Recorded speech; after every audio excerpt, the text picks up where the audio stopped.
नमस्कार दोस्तों, कैसे हैं आप सब लोग। दोस्तों, आज की इस वीडियो में हम डिस्कस करेंगे एक case Unni Krishnan versus state of Andhra Pradesh, जो कि मोहिनी जैन केस जो हुआ था, Mohini Jain versus state of Karnataka जो केस हुआ था, उसको ओवररूल किया है। उसने किस तरीके से ओवररूल किया, मोहिनी जैन केस में क्या हेल्ड हुआ था।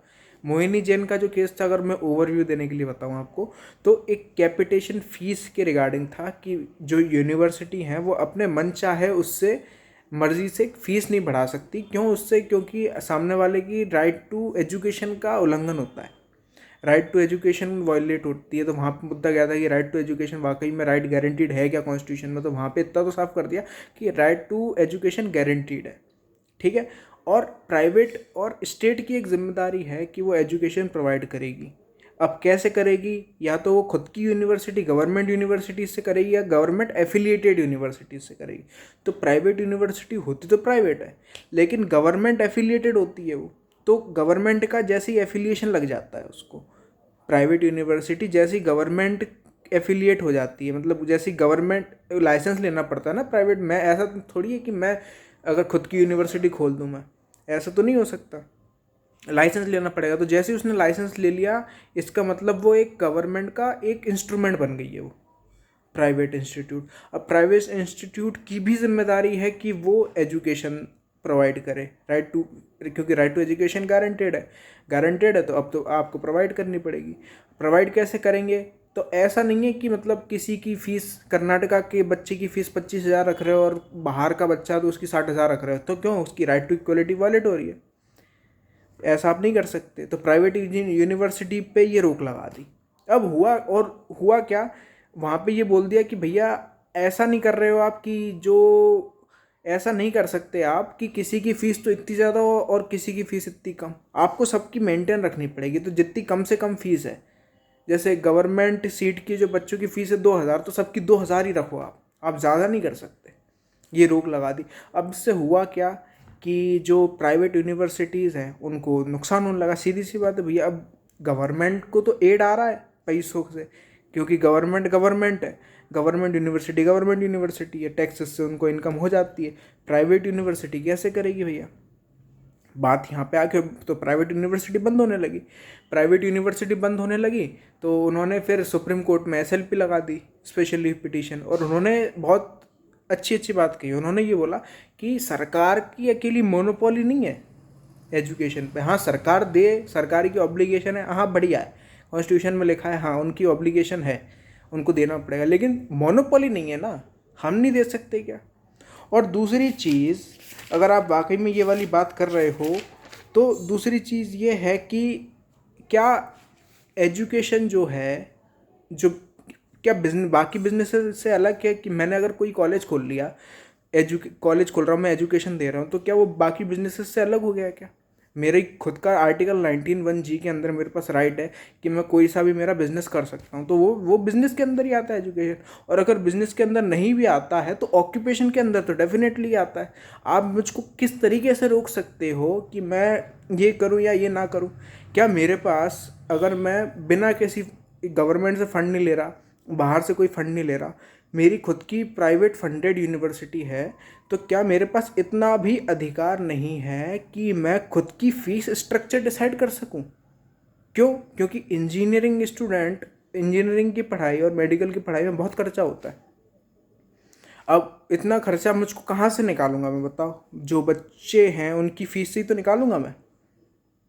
मुझको टीचर्स को भी देना है वहाँ, मुझको मैनेजमेंट को भी देना है, मुझको लाइट का बिल भी संभालना है, सब कुछ मुझे संभालना है, उनकी पढ़ाई की व्यवस्था भी मुझको करनी है।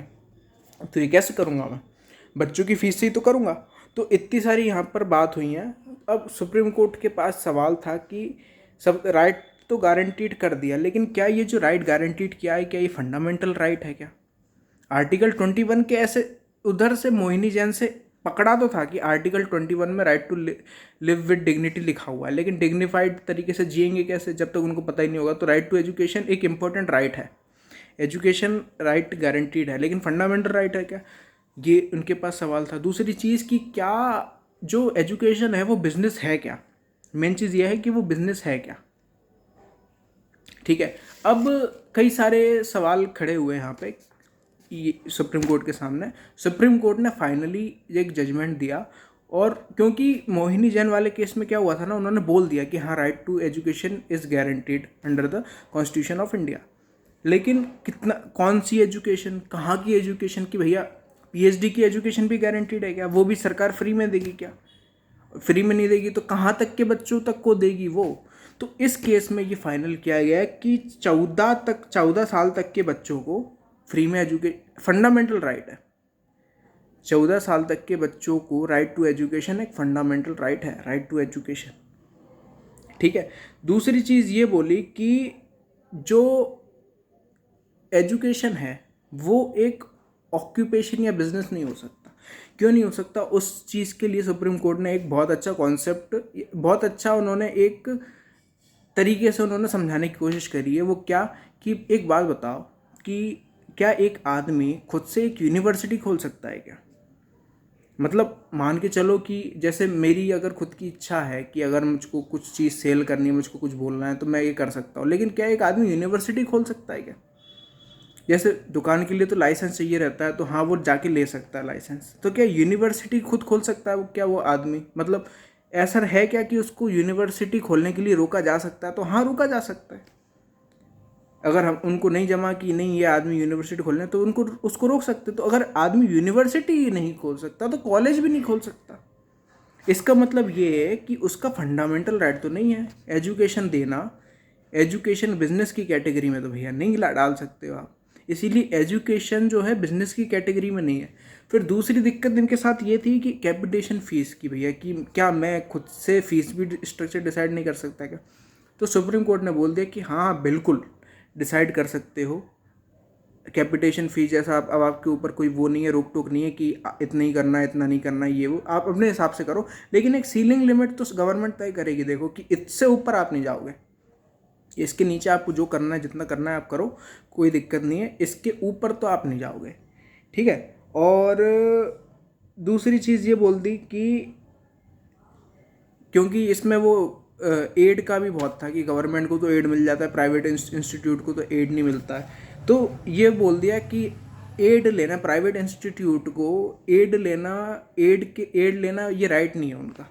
मतलब वो कि मुझको पैसे दो मैं पढ़ा रहा हूँ, ये उनका राइट नहीं है, ये उनको नहीं मिलना चाहिए। तो ये कुछ बातें थी ये जो सुप्रीम कोर्ट ने क्लियर किया। उन्नी कृष्णन जो मोहिनी जैन का जो जजमेंट था उसको ओवररूल किया था कि क्यों उसमें ये बोला गया था कि आपको प्राइवेट इंस्टीट्यूट जो है वो एक इंस्ट्रूमेंट है, आर्टिकल 12 के अंदर आता है, वो ये करेगा स्टेट की सारी, वो स्टेट का जिम्मेदारियां हैं वो प्राइवेट यूनिवर्सिटी पूरी करेगा। क्योंकि जैसे ही वो एक लाइसेंस ले लेता है, एफिलिएट हो जाता है गवर्नमेंट से, वो गवर्नमेंट के फंक्शंस शुरू करने लग जाता है, गवर्नमेंट का एजेंट बन जाता है प्राइवेट यूनिवर्सिटी। तो ये सब चीज़ें जो है वो नकार दी गई, मना कर दिया कि ऐसा कुछ नहीं है, प्राइवेट इंस्टीट्यूट अपने हिसाब से कर सकता है। लेकिन हाँ एक सीलिंग लिमिट तय है, वो आप नहीं कुछ ला सकते, वॉलेट नहीं कर सकते। और दूसरी चीज़ कि बिजनेस जो है वो उसको आप ट्रेड और ऑक्यूपेशन आर्टिकल 19(1) के अंदर आप नहीं लेके आ सकते एजुकेशन को। तो दोस्तों ये था पूरा केस। उम्मीद करता हूँ आपको समझ में आया होगा। हम फिर मिलेंगे किसी नई वीडियो के साथ, तब तक थैंक यू वेरी मच।